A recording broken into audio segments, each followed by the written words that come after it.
inovasi sebagai inovasi pembelajaran di sekolah dasar.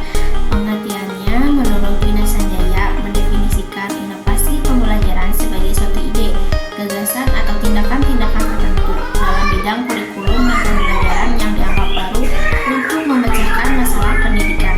Pentingnya inovasi dalam dunia pembelajaran, pemanfaatan perkembangan teknologi yang serba digital di era saat ini memudahkan guru untuk menciptakan media pembelajaran inovatif yang nantinya akan digunakan peserta didik dalam proses pembelajaran berlangsung. Lalu inovasi sebagai ICT sebagai inovasi pembelajaran teknologi informasi dan komunikasi.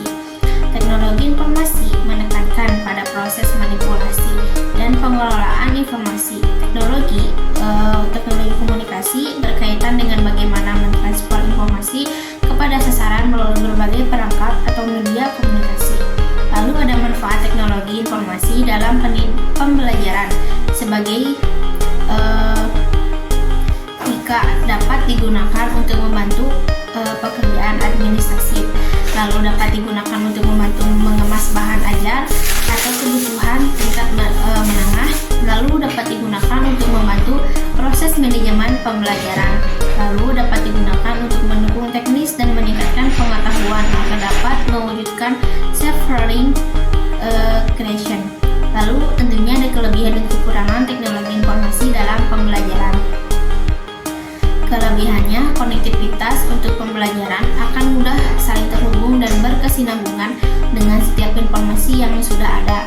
Lalu mempermudah serta mempercepat setiap pekerjaan yang ada. Selanjutnya, memfasilitasi pembelajaran memadai dan sesuai dengan kebutuhan siswa. Lalu terdapat kekurangannya. Yang pertama, membuat siswa menjadi semakin malas. Yang kedua, membuat siswa menjadi ketergantungan terhadap teknologi. Lalu yang ketiga, rawannya kejahatan teknologi yang semakin berkembang di kalangan pelajar. Lalu selanjutnya, konsep dasar multimedia. Multimedia adalah gabungan lebih dari satu media dalam suatu bentuk komunikasi. Multimedia pada masa kini merujuk pada pembangunan dan pengintegrasian media seperti teks, animasi, grafik, suara, video ke dalam sistem komputer. Lalu ada hakikat multimedia, integritas media, interaktivitas, presentasi dinamis, kemampuan untuk menyampaikan informasi yang kaya, fleksibilitas, ketergantungan kepada teknologi. Selanjutnya ada jenis-jenis multimedia. Yang pertama ada multimedia interaktif, multimedia hiperaktif, yang ketiga multimedia linear, yang keempat multimedia presentasi, dan yang terakhir multimedia entertainment. Selain itu terdapat beberapa komponen multimedia. Terdapat teks, audio, video, dan juga image atau foto. Lalu selanjutnya ada pemanfaatan multimedia dalam pendidikan. Multimedia dalam pendidikan dapat membantu guru dalam mempermudah merancang pembelajaran. Nah, jenis multimedia itu beragam, yaitu ada multimedia hiperaktif, multimedia interaktif, multimedia linear, dan multimedia entertainment. Multimedia interaktif dalam pembelajaran memungkinkan siswa untuk berinteraksi dengan media sebagai sumber belajar. Yang mana multimedia berbasis komputer atau ICT ini sangat cocok bertujuan untuk membantu siswa untuk melakukan aktivitas pelatihan atau pembelajaran yang sebelumnya tidak mungkin dapat dilaksanakan. Lalu ada pemanfaatan multimedia dalam pembelajaran. Pemanfaatan multimedia berjalan dengan baik, tentunya kita akan mendapatkan keunggulan dari sebuah media, dari sebuah multimedia pembelajaran seperti ada memperbesar benda mikro, lalu memperkecil benda makro, menyajikan benda dan peristiwa kompleks, menyajikan benda dan peristiwa jauh, menyajikan benda dan peristiwa berbahaya, dan yang terakhir meningkatkan daya tarik siswa. Ada dampak implementasi multimedia dalam pembelajaran. Terdapat karakteristik dampak implementasi multimedia dalam pembelajaran. Karakteristik utama dari proses belajar mengajar yang menggunakan manfaat TI adalah menggabungkan beragam materi seperti teks, suara, dan gambar, di mana semuanya itu semuanya itu dioperasikan dengan menggunakan komputer. Pembelajaran dengan menggunakan media komputer sangat memberikan manfaat yang besar bagi siswa karena dapat mendorong rasa ingin tahu siswa yang berlebih. Lalu ada manfaat penggunaan multimedia dalam pembelajaran. Manfaat multimedia dari perspektif pendidik diantaranya yaitu meningkatkan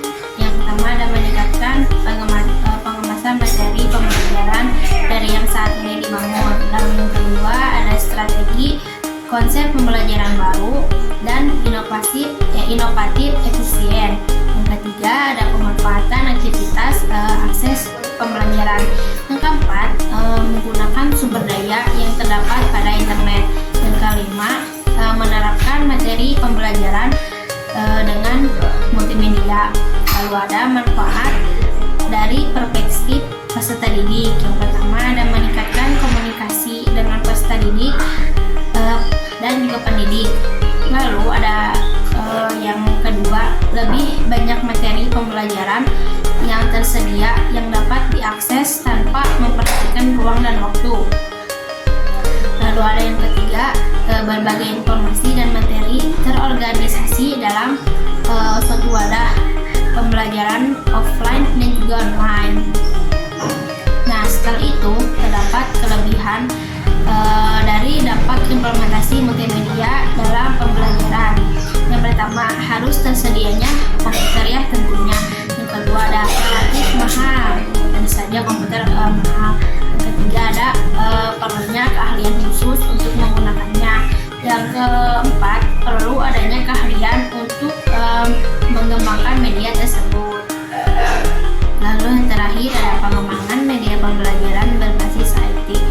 ICT mencakup perangkat komunikasi atau aplikasi meliputi radio, televisi, telepon seluler, komputer, dan jaringan, perangkat keras dan perangkat lunak, sistem satelit, dan sebagainya, serta berbagai layanan dan aplikasi yang terkait dengan mereka seperti video, konferensi, dan pembelajaran jarak jauh. Lalu ada keunggulan ICT dalam pengembangan media pembelajaran. Keunggulannya dapat diambil dari implementasi ICT dalam dunia pendidikan, diantaranya seperti active learning, collaborative learning, creative learning, integrative learning, dan evaluative learning. Lalu ada manfaat media pembelajaran berbasis IT. Yang pertama ada meletakkan dasar-dasar yang konkret dalam berpikir yang dengan mengurangi verbalisme. Lalu ada yang kedua, memperbesar perhatian siswa terhadap pembelajaran. Lalu yang ketiga, memberikan pengalaman nyata yang dapat menumbuhkan kegiatan mandiri didapi dalam kalangan siswa. Lalu ada yang keempat, menumbuhkan pemikiran yang teratur dan kontinu, terutama dalam visualisasi dan representasi. Lalu ada yang kelima, membantu tumbuhnya pengertian yang dapat membantu perkembangan kemampuan berbahasa siswa. Lalu yang keenam, memberikan pengalaman yang tidak mudah diperoleh dengan cara lain seperti membantu efisiensi dan keragaman lebih banyak dalam belajar. Lalu ada faktor pendorong pembelajaran berbasis komputer. Yang pertama ada tersedianya beragam pilihan perangkat komputer atau software dan hardware. Yang kedua, derasnya arus informasi dan model-model pembelajaran berbasis komputer dari luar negeri melalui akses informasi di internet. Yang keempat, ada program pemerintah untuk merintis sekolah bertaraf internasional dengan syarat piranti komputer. Yang keempat, perkembangan teknologi yang pesat dan mulai merambah seluruh lapisan masyarakat. Lalu yang kelima, adanya kesadaran diri dan motivasi dari pihak sekolah maupun guru dan siswa untuk maju dan mengembangkan diri. Lalu ada yang keenam, tingkatnya tuntunan peningkatan kualitas SDM sebagai dampak dari globalisasi. Selain itu, terdapat faktor penghambatnya, yaitu yang pertama ada biaya pengadaan dan perawatan media berbasis komputer masih relatif tinggi.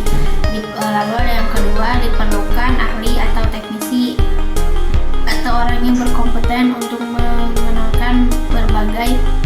bagaimana pemanfaatan media berbasis komputer. Yang ketiga, kualitas SDM pengajar di Indonesia masih rendah dan sebagian besar gaptek, khususnya media berbasis komputer yang berupa perangkat komputer, software, dan juga hardware. Lalu yang keempat, banyaknya variasi pilihan media pembelajaran berbasis komputer sehingga sering menyebabkan kebingungan dalam menentukan media apa yang akan digunakan. Lalu terdapat perangkat pengembangan media pembelajaran berbasis ICT.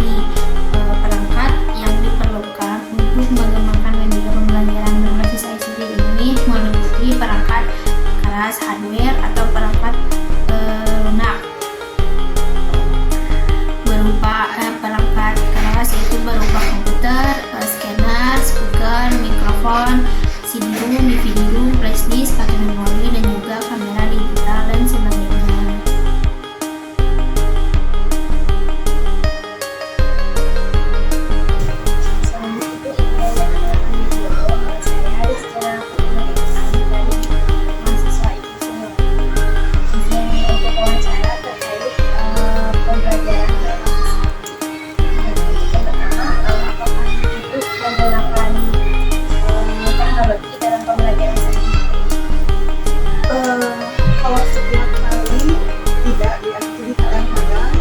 Disesuaikan dengan materi pembelajaran. Lalu bagaimana sih cara ibu dalam menentukan sumber daya digital untuk digunakan dalam pembelajaran? Untuk menentukannya disesuaikan dengan karakter peserta didik, ya. Jadi untuk materi yang akan digunakan melalui teknologi, misalnya menggunakan PowerPoint, itu kita cari yang menarik dan disesuaikan dengan Lalu bagaimana cara ibu merencanakan materi pembelajaran yang memanfaatkan sumber dan media berbasis? caranya seperti tadi itu, caranya setiap pembelajaran mencari materi pembelajaran yang disesuaikan dengan peserta didik dan Lalu bagaimana cara ibu menyesuaikan penggunaan teknologi informasi dengan gaya belajar yang berbeda di antara siswa? mungkin kita harus membuat inovasi, misalnya dengan membuat video pembelajaran, kemudian anak-anak lebih aktif lagi dengan karakteristik dan kemampuan peserta didik masing-masing. Lalu bagaimana cara ibu memastikan bahwa penggunaan teknologi informasi dalam pembelajaran ini sesuai dengan kebutuhan siswa?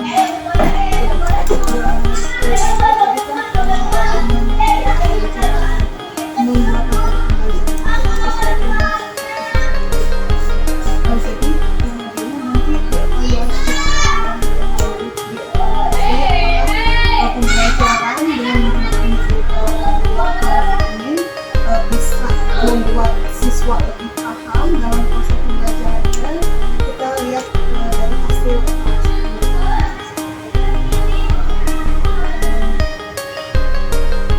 Lalu bagaimana cara ibu memfasilitasi kolaborasi antara siswa menggunakan teknologi informasi dalam pembelajaran?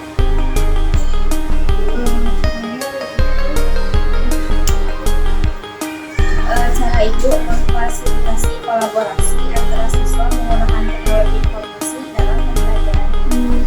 media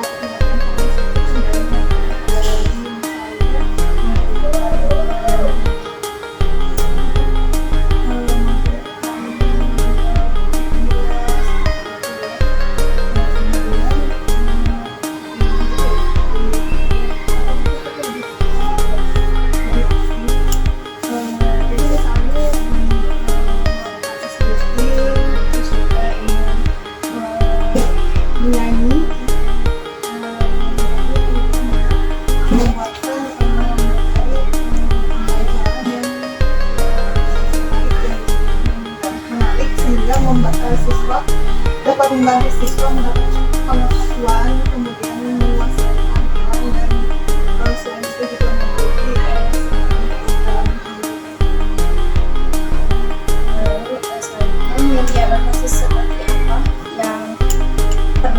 sering ibu gunakan dalam pembelajaran?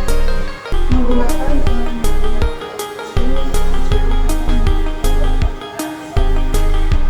Lalu apakah ibu mempunyai contoh inovatif terkait penggunaan teknologi agar pembelajaran itu lebih mudah?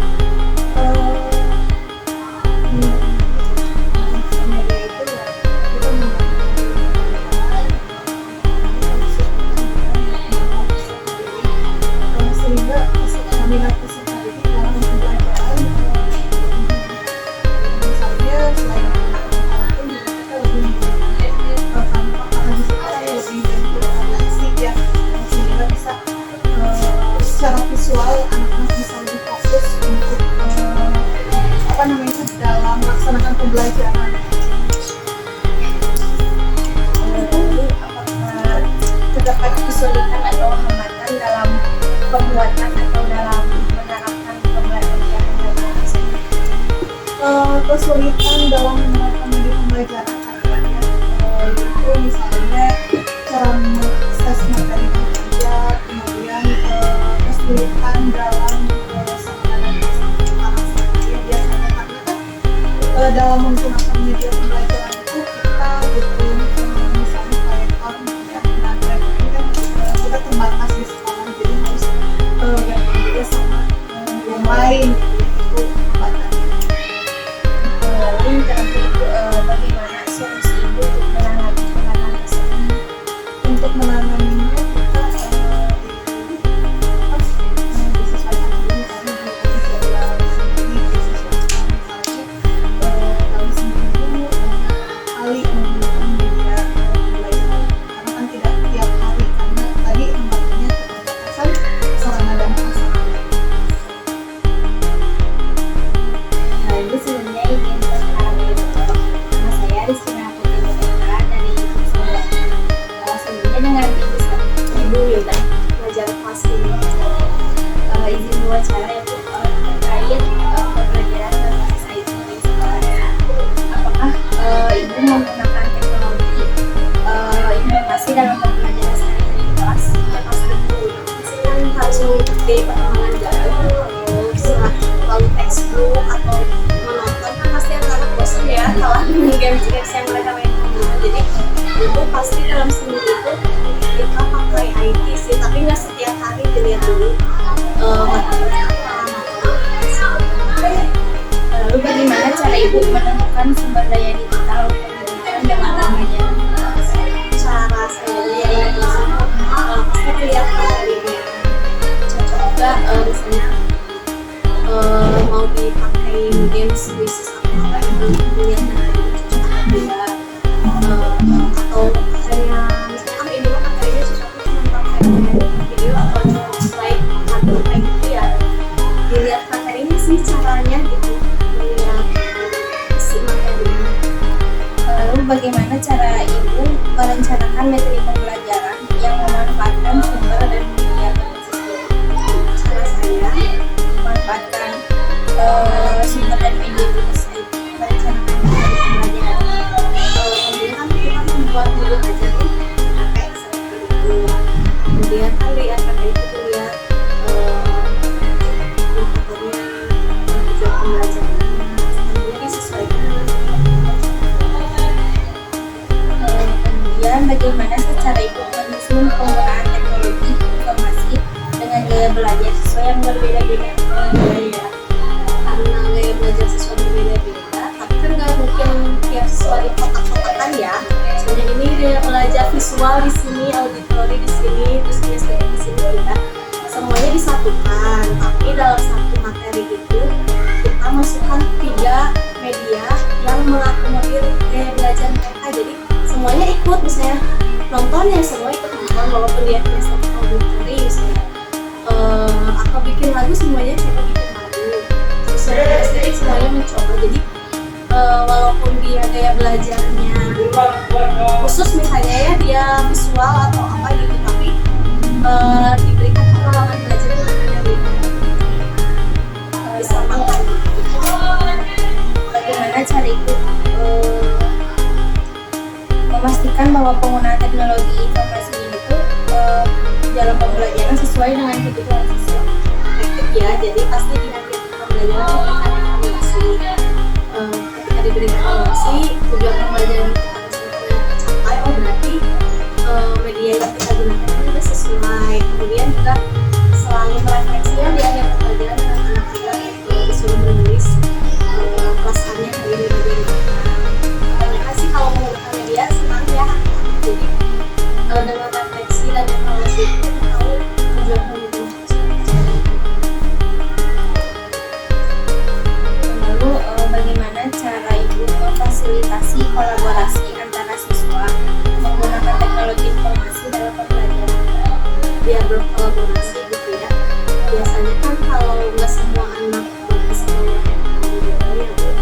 Jadi biasanya kalau saya kan kelas belajarnya per kelompok, diberikan materinya juga bareng-bareng ya, bersama-sama. Jadi medianya juga mereka gunakan bareng-bareng sama-sama biar berkolaborasi gitu.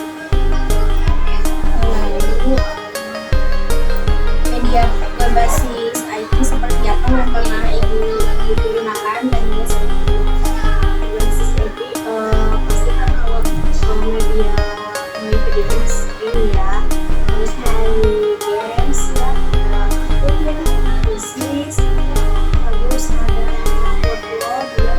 Nah biasanya yang sering sih karena saya tidak mewajibkan anak bawa HP ya, karena ada dampaknya juga kalau bawa HP terus-terusan. Biasanya yang sering digunakan bisnis yang pakai laptop itu, jadi saya sediakan laptopnya ya, jadi anak-anak tuh bisa bawa HP tapi ya kita pakai games gitu, karena kalau bawa HP setiap hari malah main game nanti itu di sekolah ya. Lalu apakah Ibu mempunyai inovasi media pembelajaran agar pembelajaran itu lebih menarik? Pernah ikut bimbingan multimedia pembelajaran ya, waktu itu sudah coba membuat multimedianya itu lewat Google Site. Jadi nanti masuk-masukin materi ajarnya, bisa masukin gamesnya juga di situ, uploadnya bisa masuk di situ, nanti linknya kirim ke anak gitu. Jadi itu sangat bermanfaat ketika kita ada rapat di luar atau ada pembelajaran daring kayak kemarin anak kelas 6 UTS nih, terus anak-anak daring ya udah kita bisa lihat materi di Google Site. Jadi itu tinggal kalian bisa masuk video, masuk teks juga bisa, terus games dulu bisa kita masuk. Lalu apakah ada hambatan atau kesulitan dalam melancarkan atau menerapkan media? Hambatan sih mungkin karena persiapannya harus kapan ya, beda sama ngajar langsung ke kelas langsung ngajar. Kalau pakai media itu kita harus meluangkan waktu, mungkin hambatan itu karena saya udah punya anak juga ya. Jadi menyiapkan media itu ya tuh harus benar-benar meluangkan waktu di sekolah, bikin harus ya gitu. Kalau bawa ke rumah ya nggak mungkin ya karena punya anak juga. Jadi itu sih hambatannya mengelola waktu. Selain ngajar kan kita juga dulu punya tugas tambahan masing-masing ya. Jadi manajemen waktu. Untuk hambatan untuk Penerapannya mungkin kalau tidak semua anak punya HP seperti itu ya, hambatan menerapkannya. Jadi kalau yang nggak punya HP sih jadi kurang efektif juga ya. Jadi paling cuma dia punya teman gitu. Itu hambatannya nggak semua bisa bawa HP, terus nggak semua bisa HP-nya itu memadai ya, kita kirim aplikasi apa tapi HP-nya lemot gininya, yang anak-anak RAM-nya kecil seperti itu. Kadang yang kalau kita bikin list juga agak nggak bisa login terus atau apa, terkendala dari email anaknya yang tidak terdaftar, terus memori HP-nya. Lalu untuk solusi dari hambatan seperti apa? Solusinya itu jadi saya pakai itu aja bisnis yang barcode, jadi nggak usah bawa HP.